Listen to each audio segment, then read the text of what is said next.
reposed great faith and confidence in Mr. Puri by allocating three very important portfolios, that is the independent charge of housing and urban development and aviation, and as Minister of State for Commerce and Industry.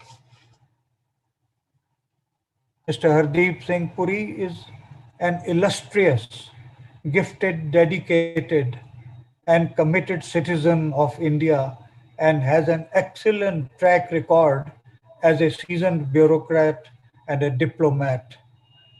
Silf's connection with Honorable Minister goes back to 2009-2010 when he was India's permanent representative to the United Nations and based in New York. I was leading a delegation of Silf, for the first time a delegation which had been invited by the American Bar Association to visit to visit New York, and at the invitation of the American Bar Association. My friend Rajiv Luthra and I approached Mr. Puri for a meeting in New York and a visit to the United Nations. And what a pleasant surprise that Mrs. Puri and Honorable Minister, now that time Mr. Puri, he invited the entire delegation for a sumptuous lunch at his residence facing the United Nations, and which was personally supervised and arranged by Mrs. Puri. How can one forget, you see, this association with the Honorable Minister? And after that, after his tenure was over as a diplomat and he came back to India, we have been in touch. We can never forget, you see, the gestures which he has shown, and we have kept contact with him. And whenever we have requested, you see, for any meetings, he has been very generous with his times, and particularly for today's event, when I requested, you see, him that he should, as a minister holding three very important portfolios which have a direct interconnection with the functioning of the law firms and the general council, he very graciously agreed. Honorable Minister and friends, today's awards function is Silf's way of paying tribute to our country's finest legal minds, that is, the General Council and the in-house council. It is culmination of a 2 months long research process that began with the nominations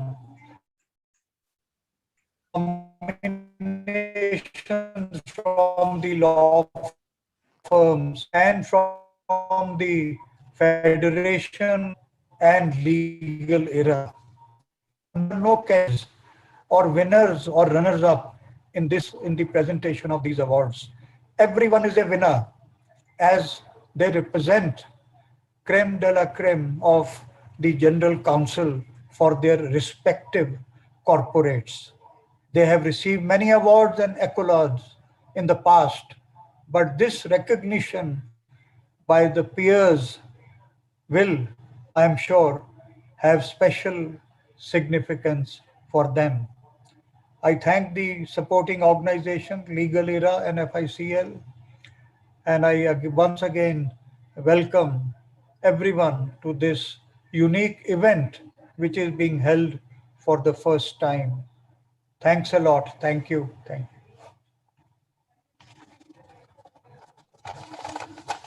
Thank you very much, sir. Thank you very much indeed for sharing your warm words and your dynamic thoughts with all of us. With that, ladies and gentlemen, may I now invite Mr. Jyoti Sagar, chairperson of J. Sagar and Associates, one of India's topmost law firms recognized globally, to please share the relevance of these awards and the recognition for these recipients. Honorable Minister, Mr. Lalit Bhasin and friends, good evening. Almost half a century back, I started interning with a law firm while I attended the evening law classes. Then we never heard of a designation general counsel. Well, not, at least in India.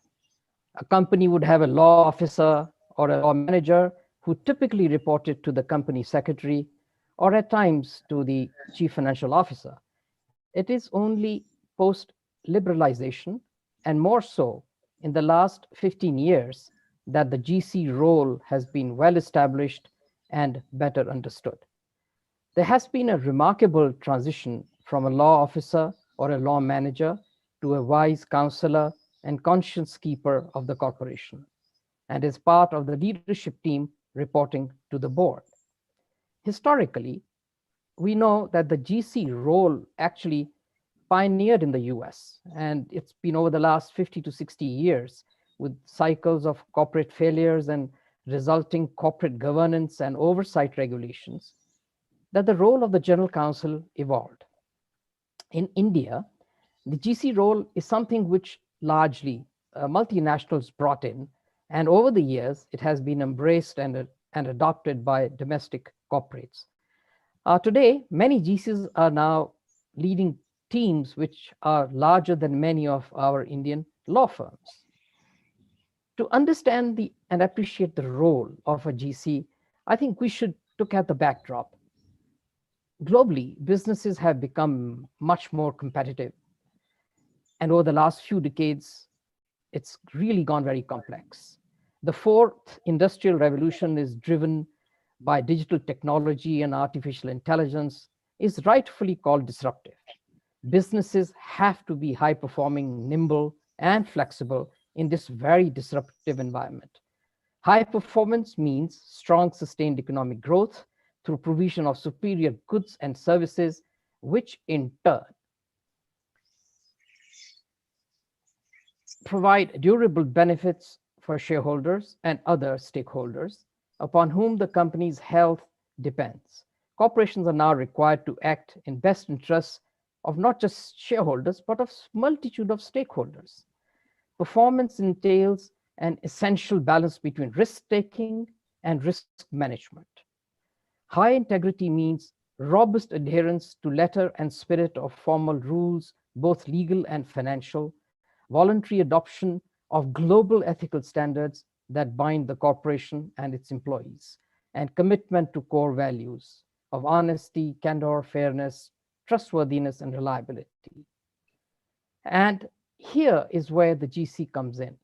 The foundational goals of the modern corporation should be the fusion of high performance with high integrity and sustainability. The ideal of the modern general counsel is a lawyer statesman who's an excellent lawyer, a wise counselor who has a major role in assisting the corporation achieve that fundamental fusion. But the fusion of high performance with high integrity is not just about risk management. It is about creating affirmative benefits to the corporation in the marketplace and in the broader global society. Ultimately, high performance with high integrity creates the fundamental trust among stakeholders, employees, customers, suppliers, the general public, regulators, and communities. This trust is essential to sustain economic growth with widespread economic and social benefits, and it has dramatically, unfortunately, eroded over the last 15 years due to many stark corporate scandals and unthinkable business failures. So today, GCs operate in that complex environment with multitude of responsibilities. They have to build a great legal team to solve many legal problems that the corporation faces, leading in building an integrity infrastructure that embeds into business operations formal legal requirements and companies' ethical rules, leading role in defining and implementing ethical standards beyond what the formal legal requirement is. So this is moving from is it legal to is it right? leading role in fostering employee awareness, knowledge, and commitment to a high performance with high integrity culture, leading in the development and implementation of companies' position in public policy matters, being part of the crisis management teams, responding to investigations, lawsuits, product problems, and what have you. I do not envy your role, GCs. We as external advisors get away most times by providing mere legal advice. But you folks, you are in the trenches. You do not provide mere legal advice, but being part of the business team, you deal with hard task of providing advice with business orientation and accountability. We salute you for what you do. My congratulations to all the awardees. Thank you. Thank you very much. Thank you. Thank you very much, sir. Thank you very much, Mr. Jyoti Sagar, sir, for very passionately sharing your thoughts with regard to the inception of the whole role of the General Counsel for that matter. And thank you very much, sir, for joining us this evening and sharing your valuable words. With that, may I now invite on board to share his thoughts on this momentous occasion. We have with us Mr. Rajiv Luthra, again a name familiar to the international legal community, and he heads the law firm L&L Associates, having presence all over the country. So if I may please invite Mr. Rajiv Luthra to please address the gathering. Thank you. Honorable Minister Shri Hardeep Puri, my lords, my ladyships, Mr. Bhasin, Mrs. Bhasin, judges of this event, awardees, and friends. The days of lawyers joining as in-house counsel because they could not land a law firm job or a chamber job are far gone. Now, being an in-house counsel is as coveted, if not more, as a law firm or a chamber job. I lay special emphasis on the North Star, the Dhruva, because that is precisely how I perceive the General Counsel of today. Not merely the instructor to law firms, but the real navigator of corporate entities. General counsels are reconfiguring the boundaries and expanding the expectations of what is meant to be an effective corporate lawyer. Superior judgment, persuasion, integrity, and chutzpah are all hallmarks of great lawyers. I've had the good fortune of personally working with most of you and can without a doubt vouch for each of your expertise and legal skills. Safe to say, our country's legal landscape and its future and development are all in safe hands.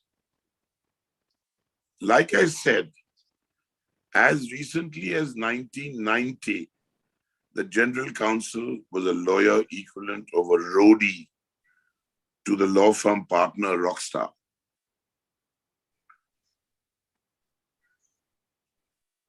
A trinity of powerful macroeconomic forces, globalization, technology, and global financial crisis changed the way corporations conduct business and accelerated the metamorphosis of a general counsel role to what it is today.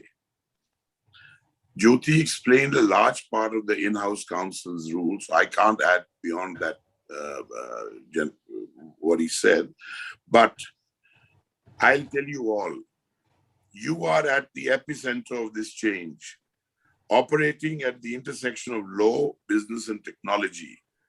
Delivery of legal services and business of law has emerged as a powerful industry force, an integral component of corporate legal departments. I salute your integrity, intelligence, and energy that has led you to excel in your roles and for your support and contribution to the development of your respective organizations. As today, GCs are collaborators, integrators, and business advocates. They're just not lawyers anymore. For those of my friends here, unfortunately, you did not make it to the list. Remember, Rome was not built in a day. You will get there with your perseverance, dedication, relentless zeal to excel, and my congratulations are all the more heartfelt and sincere for you, my learned friends, as you're all learning and growing, evolving each day. That's the trick to success, as I believe, and change is the only constant, because that's what keeps you going day after day. It is imperative that the in-house counsels be given due recognition by the bar, the bench, and the bar council.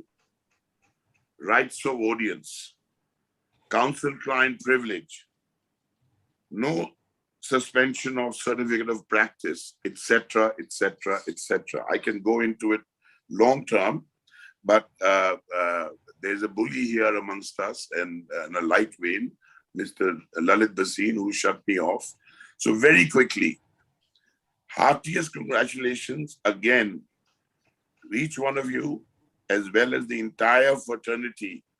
Together, we all wish each of you continued success and many more recognitions. Thank you.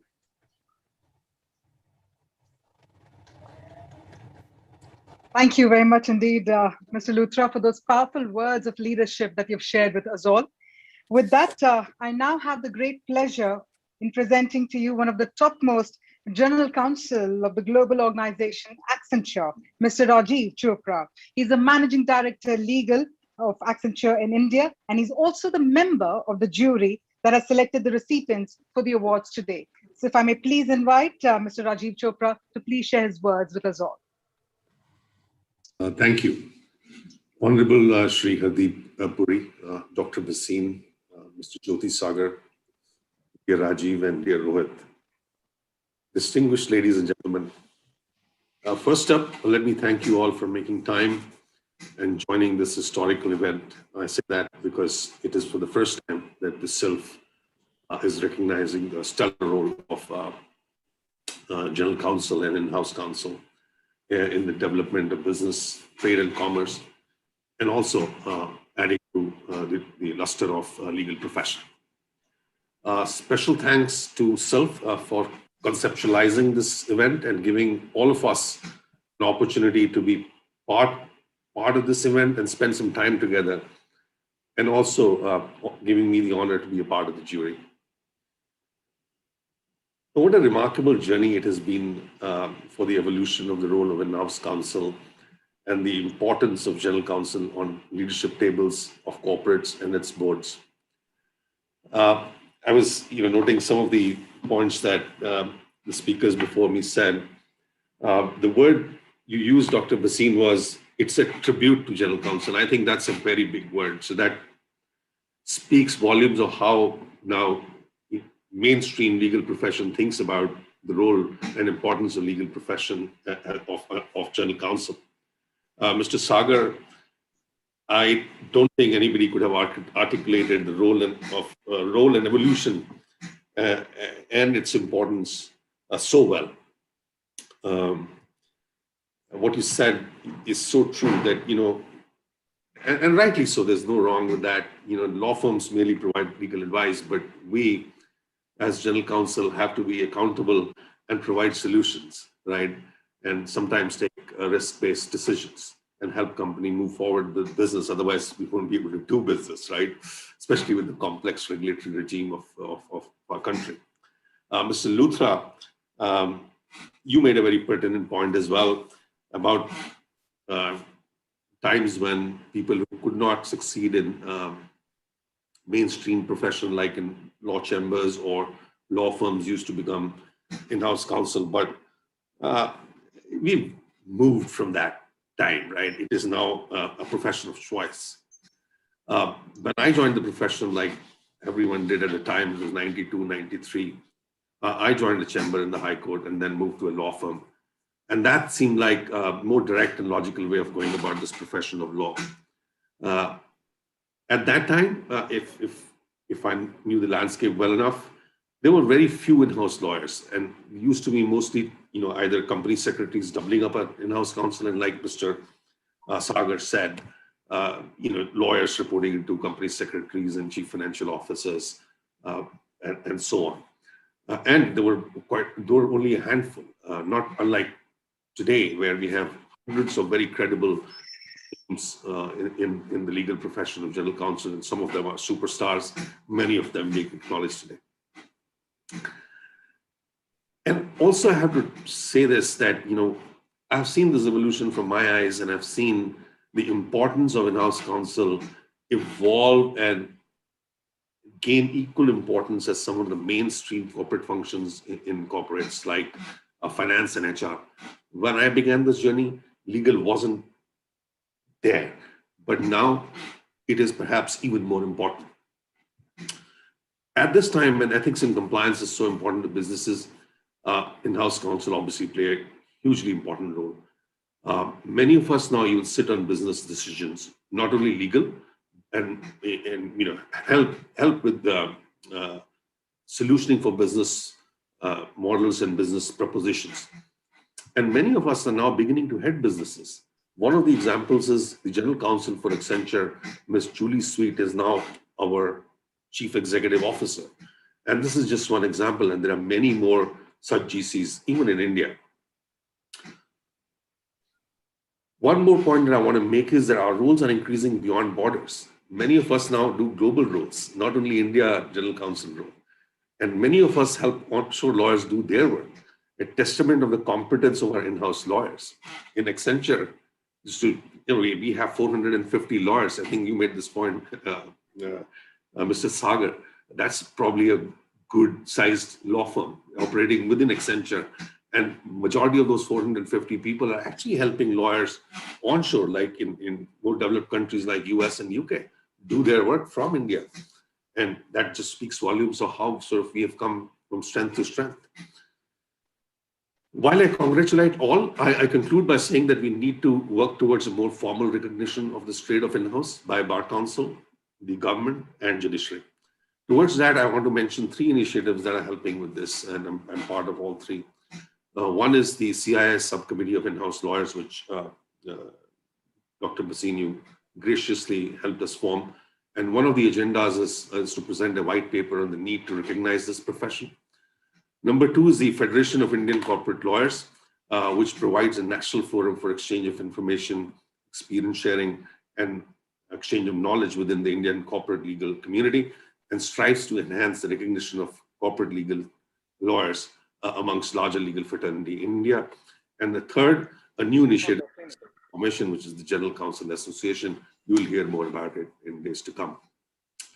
Thank you, Silf, again, for institutionalizing the recognition of General Counsel. Thank you all for attending the function today. Stay safe. Over to you. Thank you very much indeed, Mr. Chopra, for sharing across the entire role and responsibilities, the way it's cascaded over the years with regard to the General Counsel, or that matter, even the legal fraternity. With that now, ladies and gentlemen, it's time for the most awaited moment of the program. It's the awards. In fact, I'd like to inform you all that all the recipients today have immensely contributed towards the fraternity with their astute leadership, and this day, in fact, is all about celebrating them. The awards are also being presented in the alphabetical order of the names of the recipients. In fact, a trophy and a certificate is being presented through a virtual mode by our Honorable Minister, while the real trophy and the original certificate will also be couriered by Silf to all the awardees. Well, as you can notice, we are making the most out of the virtual avatar that we're all connecting through, but the emotions and the celebrations are absolutely real. I'd also inform that the contents of all the certificates are identical, since the categories of all the awardees is namely General Counsel and In-House Counsel. So I'll just probably take a minute to also read out the contents of the certificate for all of you. The contents reads such as: Society of Indian Law Firm honoring legal excellence. This certificate of recognition is presented to by the Honorable Minister, Shri Hardeep S. Puri, Union Minister of State, Independent Charge for Housing and Urban Affairs, Union Minister of State, Independent Charge for Civil Aviation, and Union Minister of State for Commerce and Industry for outstanding services to the corporate sector and promoting international business trade and commerce, presented on Friday, 2nd July 2021, signed by Dr. Lalit Bhasin, the President, Society of Indian Law Firms. So these are the contents of the certificates that will also keep flowing in as and when we announce the names of the recipients. Further, I'd like to also request, due to paucity of time, we may not be able to hear the individual responses of all of our recipients. However, we have requested Ms. Neena Gupta, General Counsel, Interglobe, to respond on behalf of all the awardees. Now, post the awards presentation, our chief guest, Shri Hardeep S. Puri, will also address all our members of the gathering. Let me remind you all that the jury is chaired by Dr. Lalit Bhasin, and the other members of the jury are Mr. Jyoti Sagar, Mr. Rohit Kochar, Mr. Rajiv Luthra, Mr. Manoj Singh, founder chairman of Singh and Associates, Mr. Rajiv Chopra, and Dr. Ashok Sharma, founder chairman of FCIL. So with that, it's now time to begin with the awards presentation, and I do hope all of you who are sitting at the comfort of your homes will be cheering for these recipients with your smiles and, of course, with a round of applause. So with that, let's begin the first awardee for the evening, and let's hear it for Mr. Deepak Acharya, General Counsel, Wipro Limited.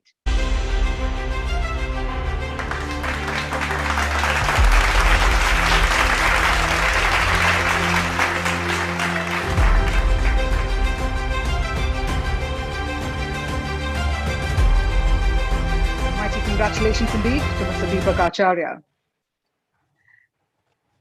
Well, on that note, let the applause continue, ladies and gentlemen, as we move on to announce the next awardee, Amit Atre, General Counsel, Mercedes-Benz India Private Limited.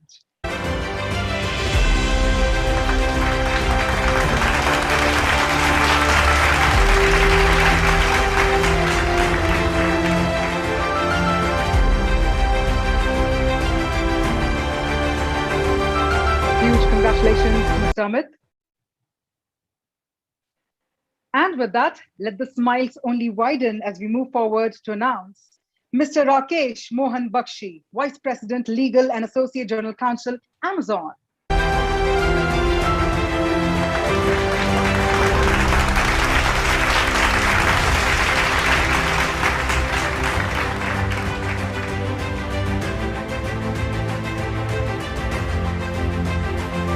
Congratulations again, Mr. Bakshi.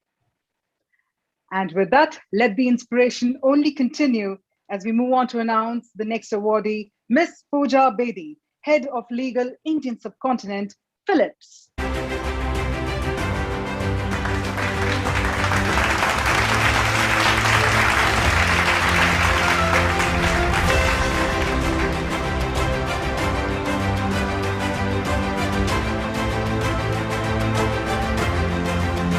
Congratulations, Ms. Pooja.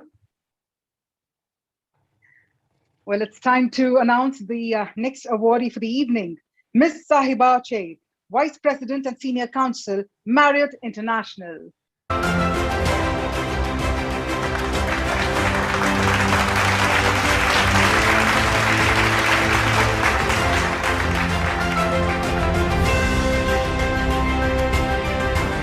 Congratulations to Ms. Sahiba. I know it may seem that we are going back to back, but let the applause not stop, and let's hear it for Bhaskar Chandran, Group President, Legal and General Counsel, GMR.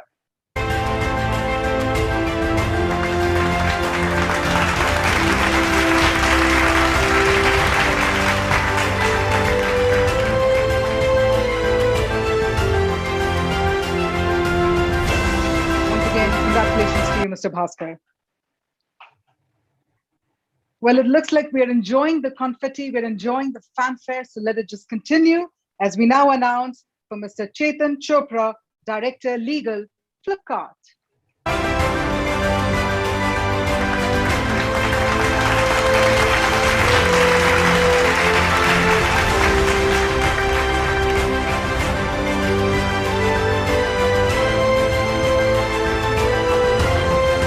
Congratulations, Mr. Chopra. Well, it's time to sail through to announce our next awardee. In fact, let's hear it, ladies and gentlemen, for Mr. P.N. Devaya, Group General Counsel, Adani Group.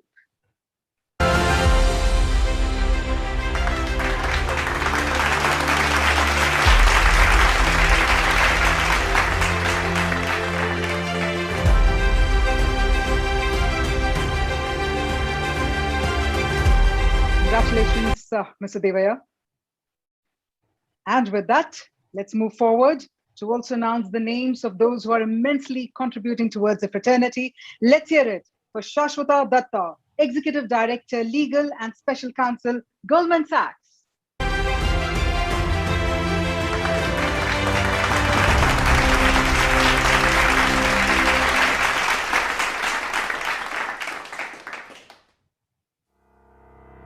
Congratulations to you, Mr. Datta. Well, moving on, let's march ahead, ladies and gentlemen, and our next awardee this evening, Nagendra Pal Goel, Executive Director, Legal and Company Secretary, Ingram Micro India Private Limited.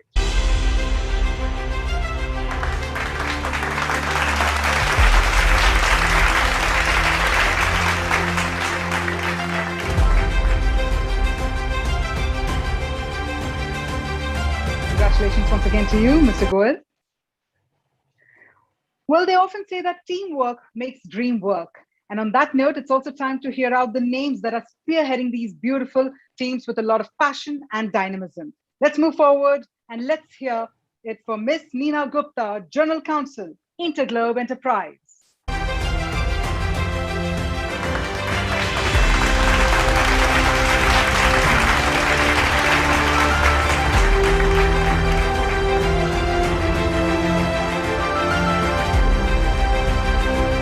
Congratulations to you, Ms. Neena. Well, moving on, our next awardee for this evening. Let's put our hands together and let's have a dynamic round of applause for Sapan Gupta, Global General Counsel, ArcelorMittal Group.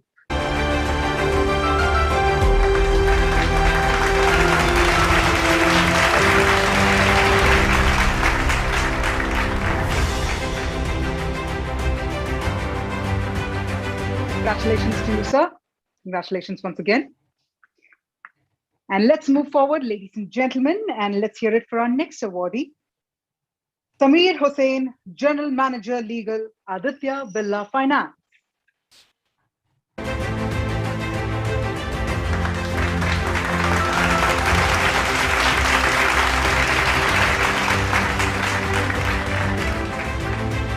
I believe Mr. Sameer has definitely joined us in, so we hope all of us are coming together to applaud for him once again. And with that, let's move forward and let's hear it for Suresh M.S. Jagadar, General Counsel, Hero Motor Corp Limited.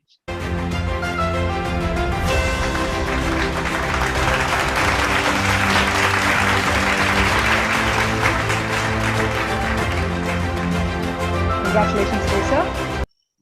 With that, it's time to, in fact, accelerate forward towards our next awardee. And let's hear it for Ms. Sheetal Kapoor, Director, Legal, Transactions and Technology, Netflix.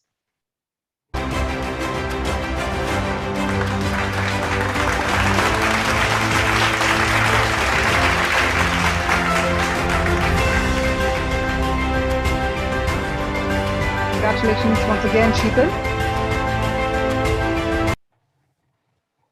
So what it looks like, it's time to have an entertaining round of applause, and let's move forward to hear it for Ajay Kapoor, Chief Legal, Regulatory and Policy Advocacy, Tata Power.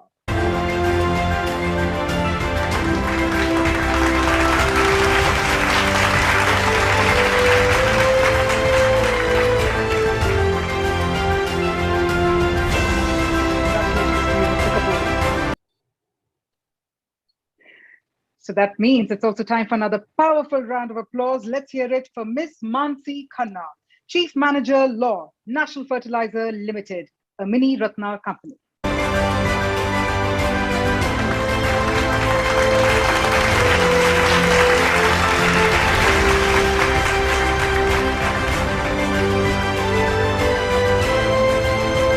Congratulations to you. And moving forward, ladies and gentlemen, Let's also widen our smiles and let's also fill our applause with a lot of power. Let's hear it for Miss Shraddha Malhotra, Senior Legal Counsel, Asia Pacific, Avery Dennison. Dropped out.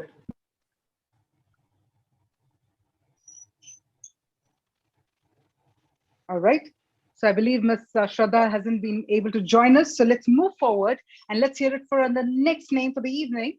We're about to announce for Delvin Matthews, Director, Legal and Compliance, Boehringer Ingelheim India Private Limited.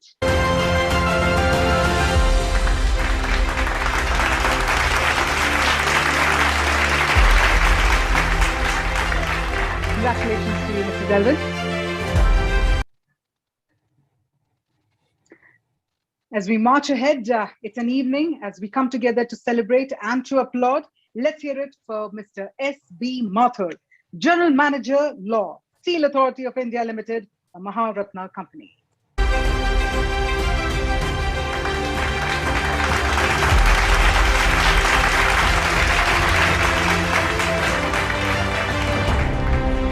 Congratulations to you, sir.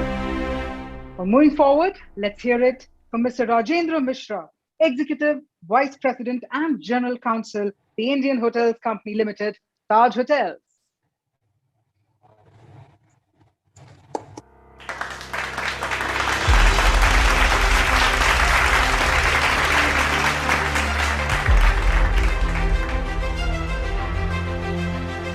Congratulations to you, Mr. Mishra. And well, let's move forward and let's also keep that applause going. Let's keep the momentum and the energy going forward. Let's hear it from Mr. Santosh Parab, General Counsel, L&T Finance.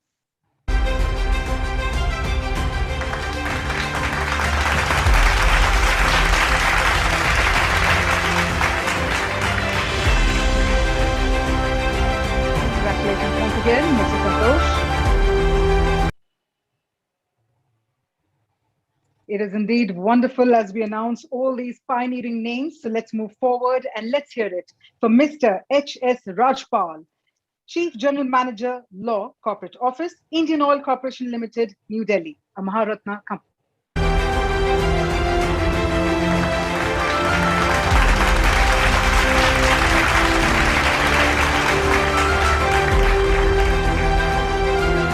Congratulations once again, sir. As we're almost inching closer and closer, let's now hear it for the next name, ladies and gentlemen, and let's put our hands together for Mr. Sanjeev Sachdeva, Head Legal Imar India Limited.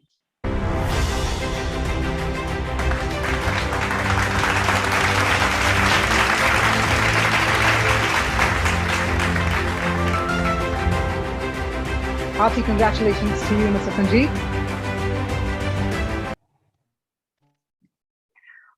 Well, let's move forward, ladies and gentlemen, and let's hear it for Amit Shetye, General Counsel, Global Infrastructure Partners.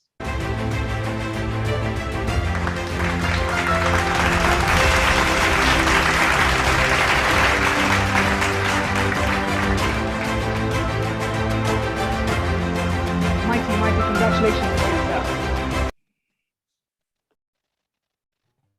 As we move forward, let's put our hands together and let's hear it for Kartikeya Singh, Head of Legal India Credit, Baring Private Equity, Asia.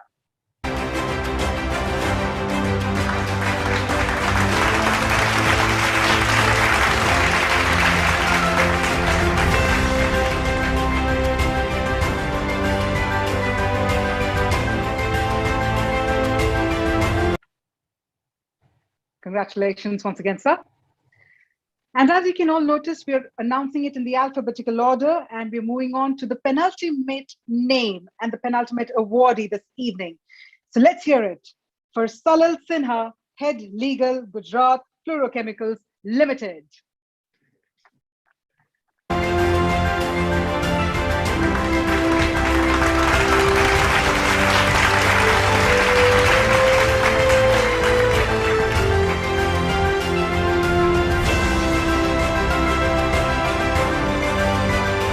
Hearty congratulations to you, Mr. Salil.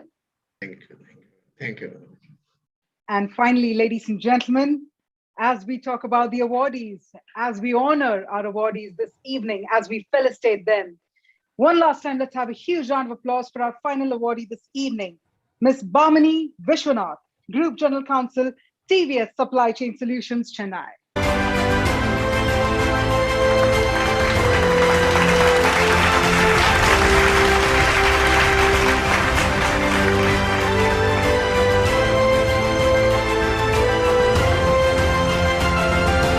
Congratulations to you, ma'am. Well, I believe we have come towards the end of the awards presentation, and I hope all of you have been cheering for all these amazing and inspiring names that we have announced this evening. However, I do believe that we would have loved to hear from all of our recipients as well, but due to paucity of time, we have also requested Ms. Neena Gupta, General Counsel, Interglobe, to please share her thoughts on behalf of all the recipients. So if I might please invite Ms. Neena Gupta.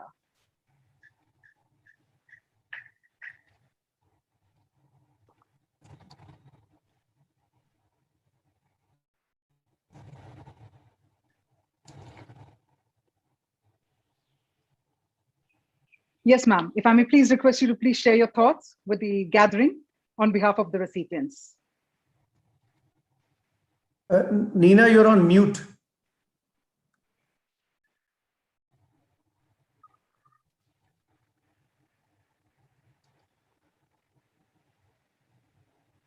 Neena, ma'am, I hope you're not on mute. Yeah, good evening. Yes, ma'am.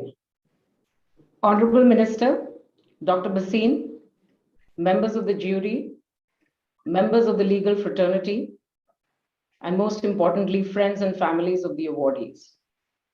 I consider it my distinct privilege to be able to express a note of thanks and gratitude on behalf of all the awardees of this prestigious recognition accorded by the Society of Indian Law Firms.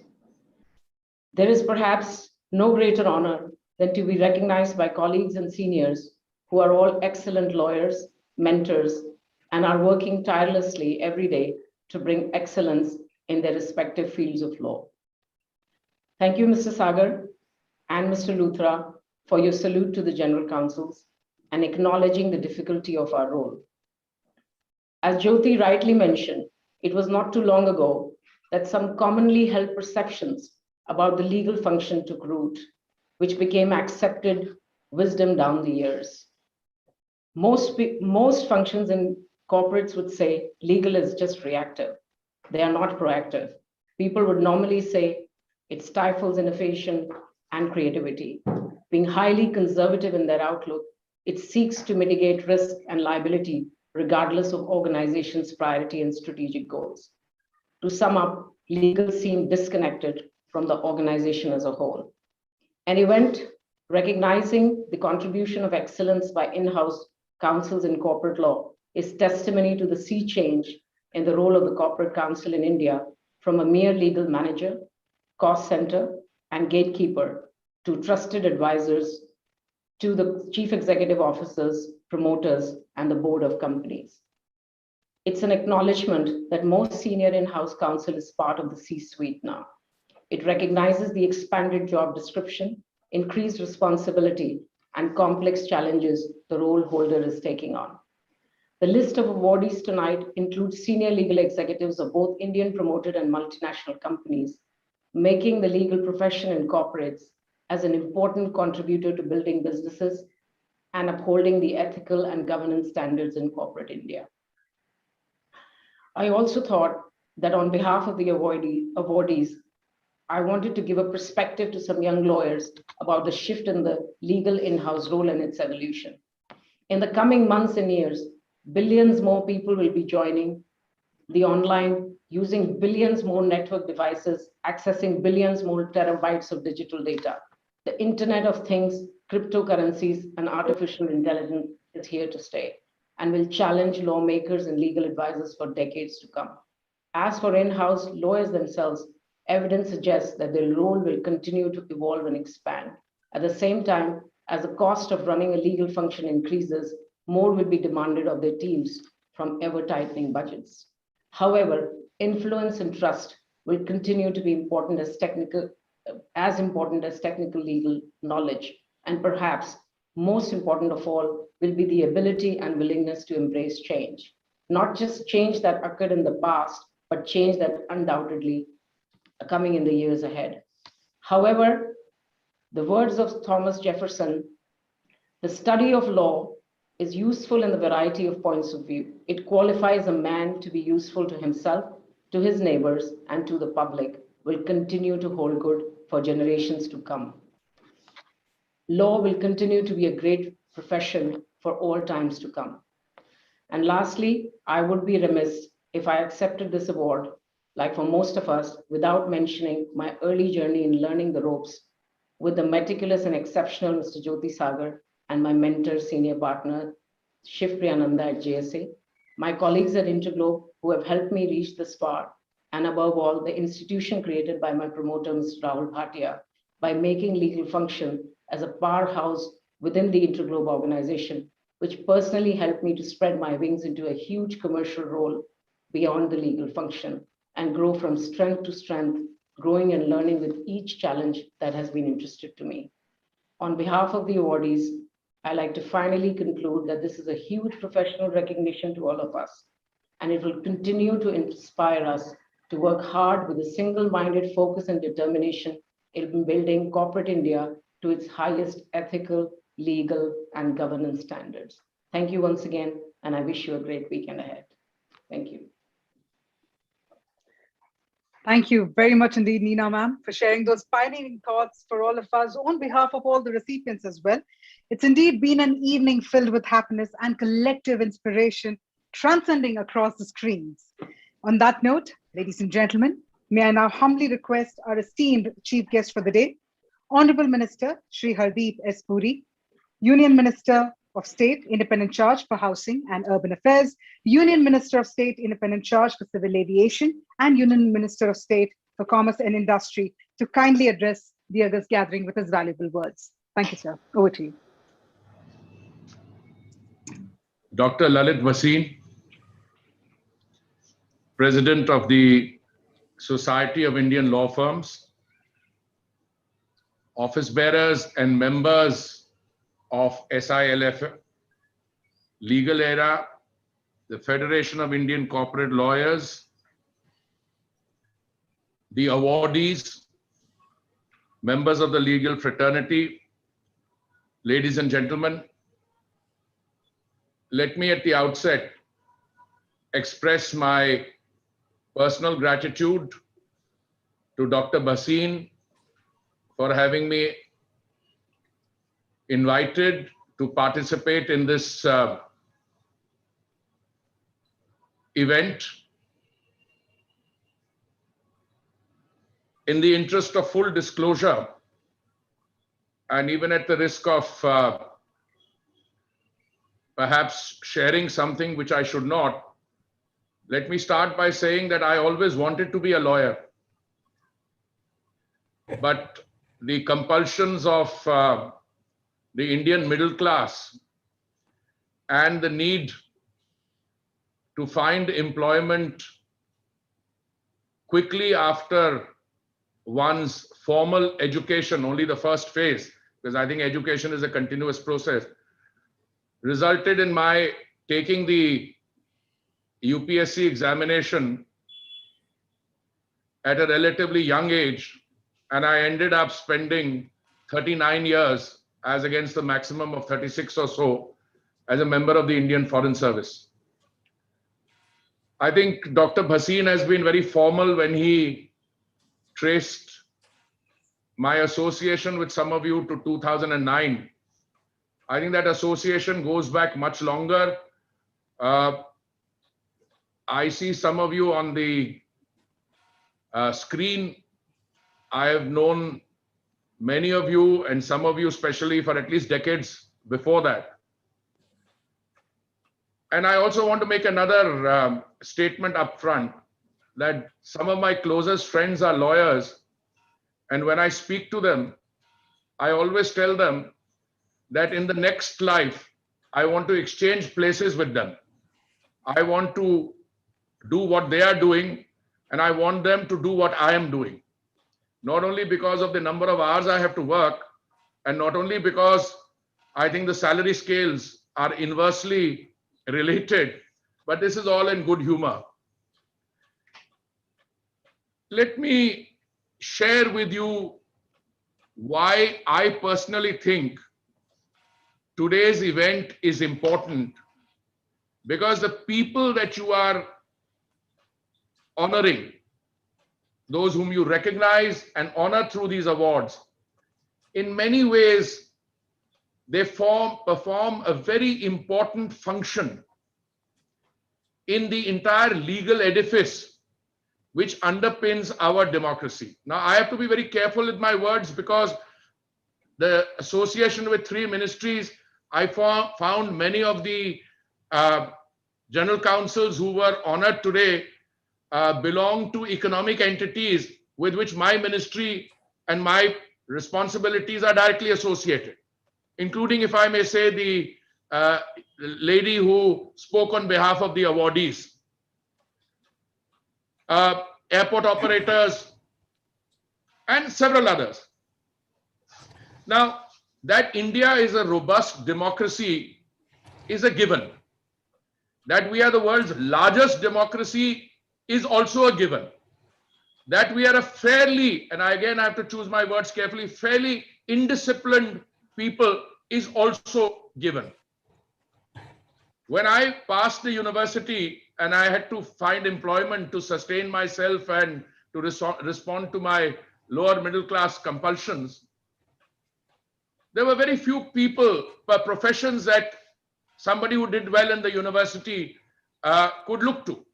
Dr. Bhasin is my senior, and we went to the same college. Of course, if I had come in touch with him earlier, and if he had told me that, join my law firm and don't worry, whatever little the government pays you, we'll look after. 1 or 2 people did that. But, the security of wanting to work for the government, the fact that you had predictability, salary would come in on time, whether you did any work or not, that was the psychology. Lawyers, even the very bright ones, spent the first few years without too many briefs, and then went on, of course, to score great successes. And some of them are my closest friends, and they are leading luminaries in the legal profession. But I think that the role of the general counsel or the in-house counsel and the growth of that segment of your profession grew with the expansion in the economy. I remember prior to the first set of reforms which I placed at 1991, we were a very inward-looking economy. But when we started adopting outward-oriented postures, globalization, interaction with foreign economic entities which were coming here to invest, then the law firms started acquiring a personality, a gravitas, and people started billing high amounts. Some of them are my closest friends. And I think there are certain challenges you still have, whether you want foreign law firms to come, etc. I don't want to tread into that territory. I get mixed sort of inputs coming in. But I think that law firms and the general counsels, they are now an integral part of any organization. They play a decisive role in day-to-day matters, confronting trade, commerce, and industry, be it compliance with various laws and regulations, project planning, and the growth and advancement of the organization. It's an open secret these days. The Council of Ministers has been having long meetings with the Chief Executive, the Honorable Prime Minister, and many of the issues that you are addressing, compliance, for instance, is very high on his agenda, both in terms of what we have to do as a government in order to secure, easy, we don't need to get people fill up all manner of forms, etc. How to create a general atmosphere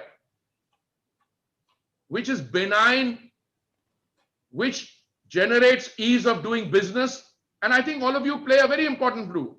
You and the chartered accountants, I know some of you are particularly fortunate. You have both law firms and chartered accountant firm. Chartered accountants has in close proximity. But that reflects the business dynamism. When I joined the Indian Foreign Service in 1974, I shudder to think what the economic landscape was.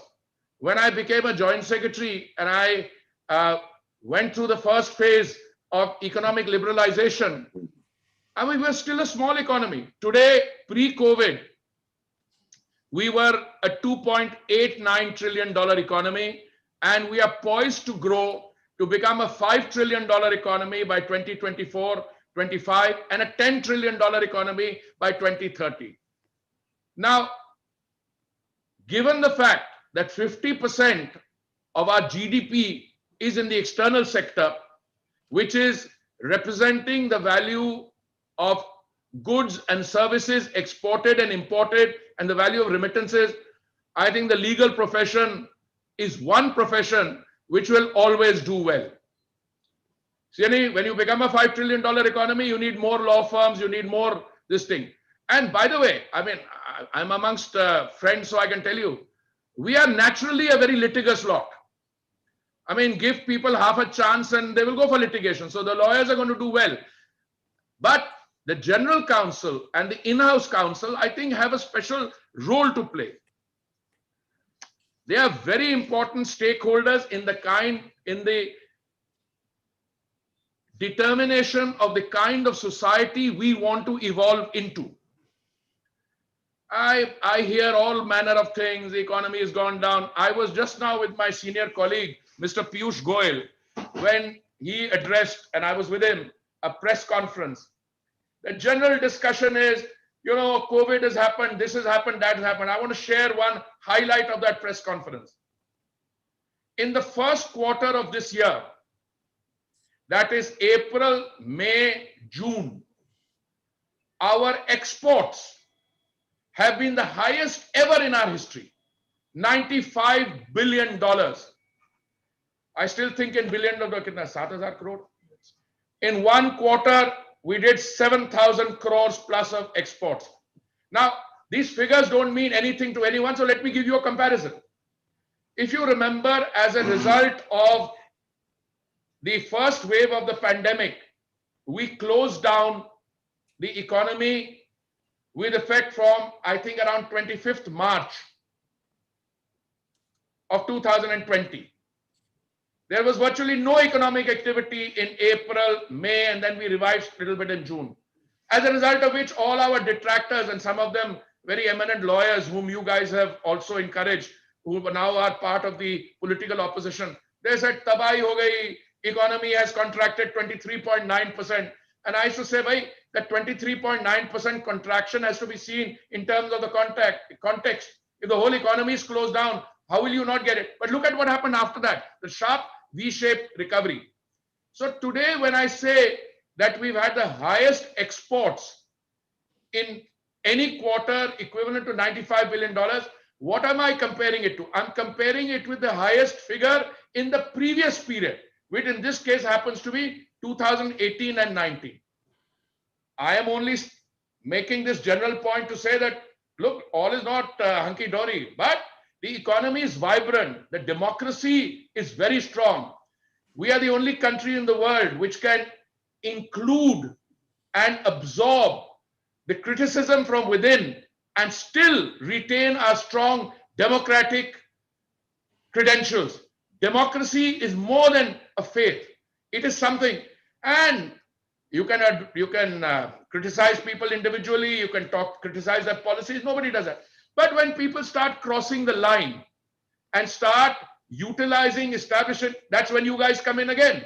And I'm so proud to say that the legal profession by and large has held its own. It has been able to subserve and encourage the basic requirements that there are in a democracy of making sure we keep getting anchored in the rule of law.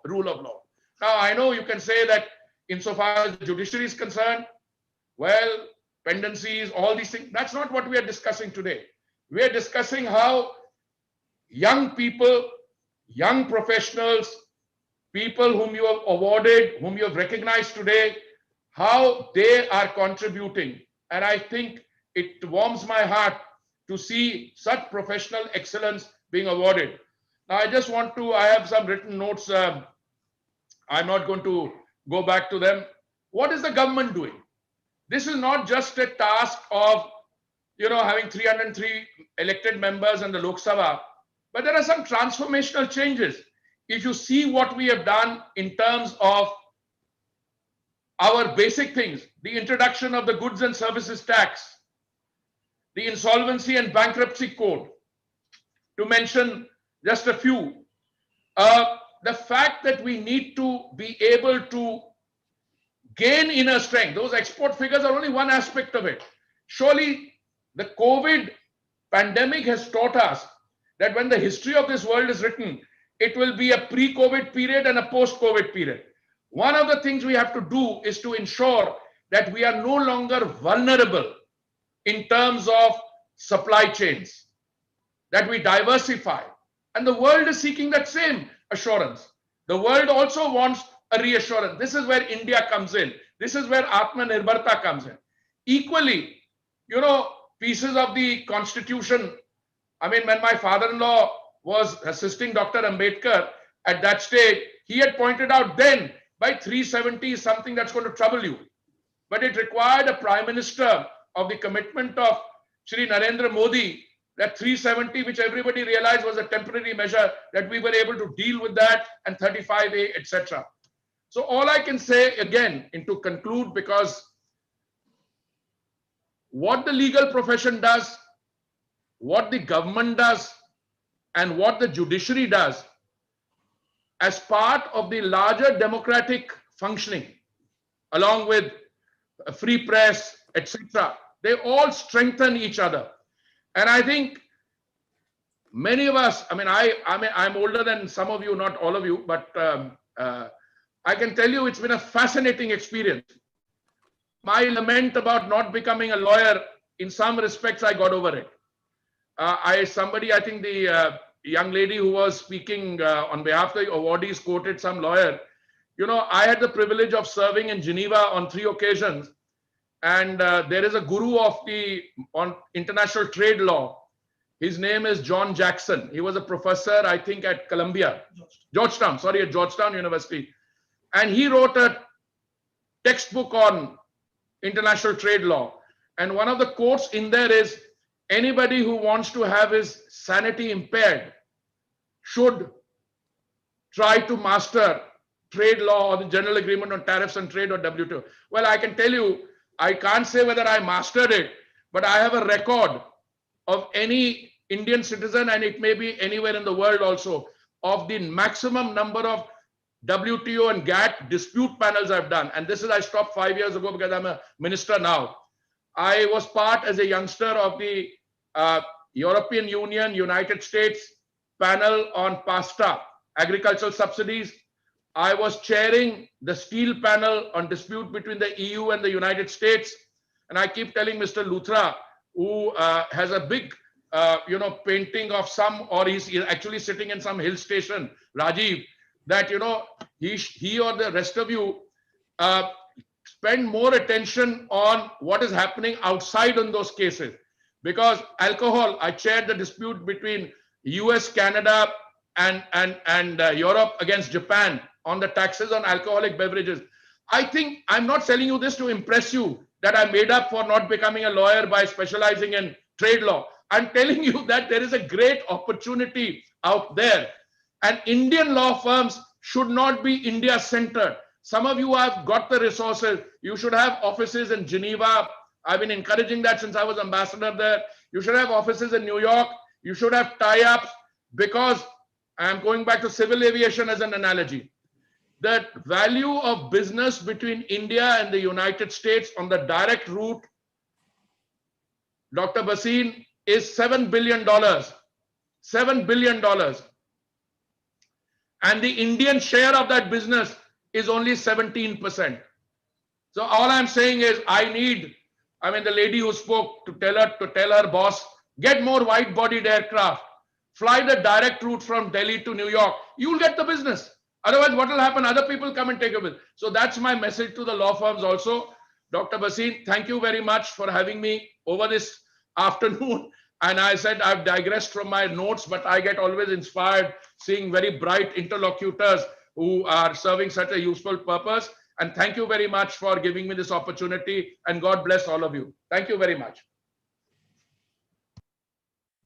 Thank you. Thank you very much, sir, for sharing your powerful words of wisdom and also sharing across those candid experiences in your words.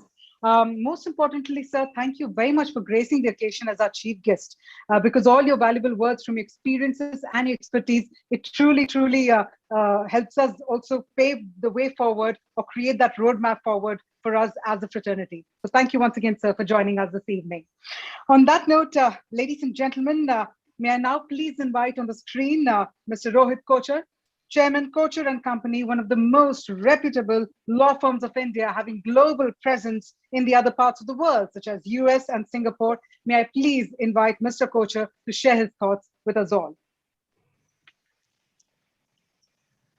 Honorable Minister Shri Hardeep Singh Puri, I will come to expressing our gratefulness later, but just picking up from what you spoke, I wanted to say that the Indian legal profession is much poorer that you did not join us. Of course, we are much richer this afternoon that you're in the midst of us. Let me also say I'm speechless after hearing your speech, because you were so articulate, you covered so many areas seamlessly, and a lot of what you spoke resonated with me. Before I touch upon that briefly, I do want to say that, and this is not flattery, sir, if you had joined the Indian legal profession, you would have been the greatest lawyer today in the Supreme Court and also the highest paid.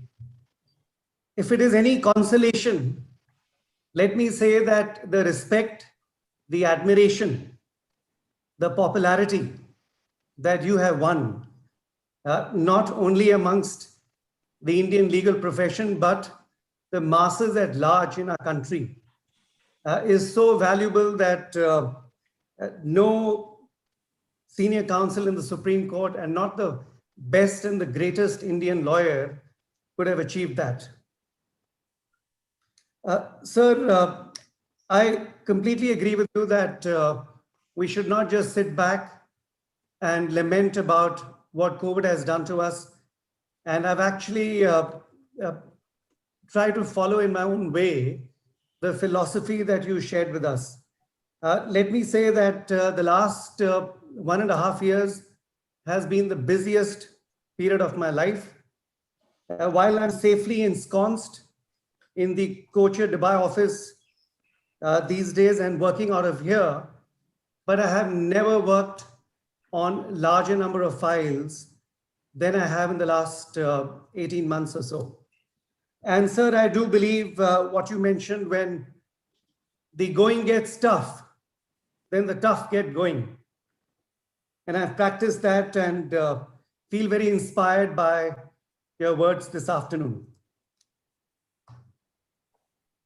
Sir, on behalf of the Society of Indian Law Firms, each of the awardees, and the Indian legal fraternity, I would like to express our gratitude for your gracious presence this evening.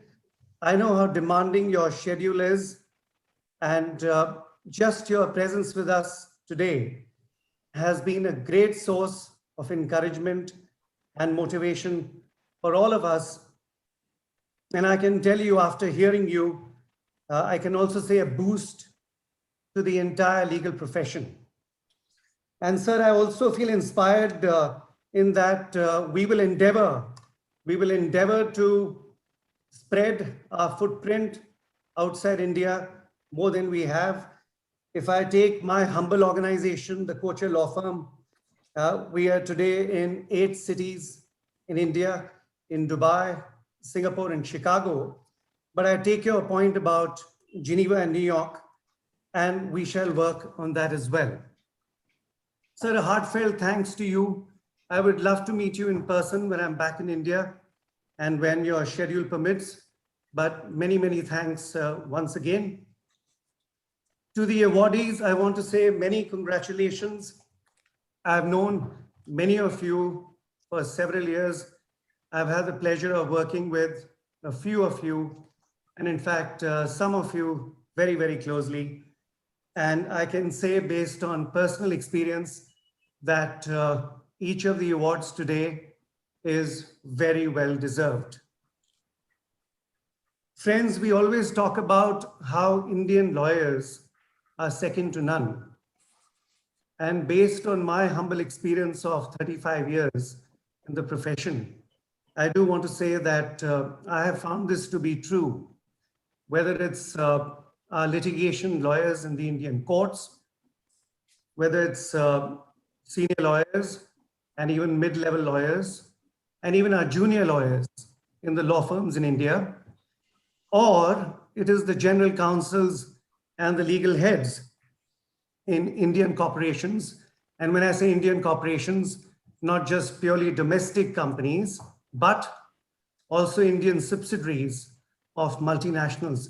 And I know that many of the awardees today are from companies which have foreign parents, but are managing their legal functions in India in a very decentralized manner. My very good friend Rajiv Chopra spoke about the evolution of the Indian legal profession and also the evolution of the role of general counsels in India. I do want to say that I've really been struck by the way legal heads, general counsels in our country have evolved, adapted, and attuned not only to become commercial lawyers, but also to embrace the highest global standards of the legal industry. So really kudos to all of you. I will borrow words of my other good friend, Jyoti Sagar, to say I salute all of you. Well done. We're very proud of you, not only for the contribution that you have made to your respective organizations, but also to the Indian economy as a whole, because the roles you perform in your respective companies have a direct or an indirect nexus with how the economy performs as a whole. So thank you very much. Well done, and keep marching forward the way you have been. Thank you. I'm sorry, don't want to take away from the I could say very inspiring concluding remarks. I think Rohit ji has been too kind to me, but I just want to share with you one message. You know, when I studied at Hindu College in Delhi University, I had somebody who was my mentor. He's much older than me. He was teaching in the university then. He just sent me a message. He's in the United States, so it must be pretty early in the morning. And he said, I heard you at SILF. I enjoyed it, but you forgot to mention, this is my guru telling me, but you forgot to mention you and I joined the law faculty of Delhi University when you were an undersecretary and I was teaching in Hindu College. But you know, because of work, both of us didn't complete. We just went and attended some classes. So my sincerity in terms of wanting to be a lawyer, Rajiv Luthra is laughing away because I've told him this many times. I said, exchange places with me. But seriously, Rohitji, thank you very much. I think today's experience, I must say I was a little difficult with my colleagues who wanted my time for this because, you know, they said, do you have the time? I said, I want to do it. And I can say at the end of it, I am very, very happy that I gave the time. I'm being shouted at by others to go to the next one. But thank you very much, Lalitji and Rohit, for your concluding comments. Thank you. Thank you, sir. And Thank sir, you, sir. at the cost of being repetitive. Thank you. Hardeep, may I just add one thing on behalf of Society of Indian Law Firms, and that is to convey to you in your official capacity as also Minister of State for Commerce and Industry, that the Society of Indian Law Firms is not at all opposed, you see, to the entry of foreign law firms in India. We have taken this stand, which is consistent with the stand taken by the Ministry of Commerce, that let them come, because, as Rohit said, Indian legal profession is now second to none. Therefore, we can face competition, and it's a healthy competition, and we would be welcoming, you see, everyone. I just wanted to convey to you. Thank you. Beautiful, beautiful indeed. Ladies and gentlemen, I must admit what an evening it's turned out to be. But one final time, can we have a huge round of applause for all our recipients for this evening, for all our wonderful dignitaries who joined us, who shared their valuable nuggets of insights.